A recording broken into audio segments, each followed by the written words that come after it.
welcome back to Primetime News. And a special welcome to our viewers once again on TVJ International in the Cayman Islands and online at onespotmedia.com. Up first this evening, it appears that most Jamaicans do not pay much attention to the work of the Integrity Commission. This follows the findings of the latest RGR Gleaner Don Anderson poll. Andrea Chisholm reports. The Integrity Commission, which began operations in 2018, seeks to prevent, detect, investigate, and prosecute acts of corruption. From time to time, the organization releases various reports to Parliament. It looks at the statutory declarations of public officials, including parliamentarians, to examine their assets, what they earn, and what they owe.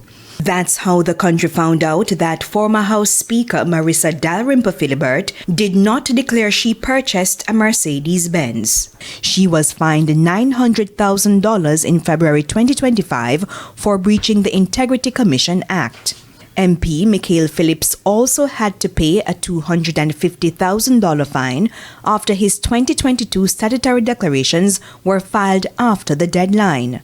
The Integrity Commission also insisted in a September 2024 report that it could not certify the Prime Minister's statutory declarations unless the Financial Investigations Division FID examines the matter.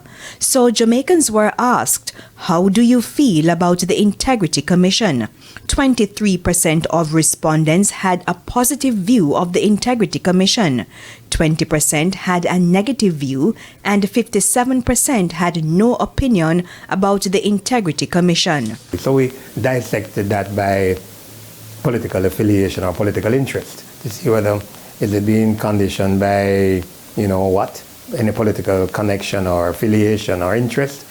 And when you looked at it from across the political divide, there's really no difference between the people. They're, neither here nor there as far as they're concerned. So whilst we in the general public or whatever are focusing attention on what's happening with the Integrity Commission and all the probes that they're carrying out, general population says neither here nor there to me to a large extent is what they're saying. 57% are not engaged. Pollster Don Anderson also asked registered voters if recent events changed their view of the Integrity Commission. 14% said yes, 40% said no, and 46% were not sure. Of the 14% who said recent events have changed their views, 21% said we no longer trust the Integrity Commission, they're too compromising. We broke that down by who people said they were going to vote for. And 22% of the JLP supporters, people who said they were going to vote for the JLP, made this comment that they no longer trust them, they're too compromising. Interestingly, 25% of the persons who said they were going to vote for the People's National Party echoed this view. Right. Behind that, we had 13% who said it was too biased. They're only exposing one set of people.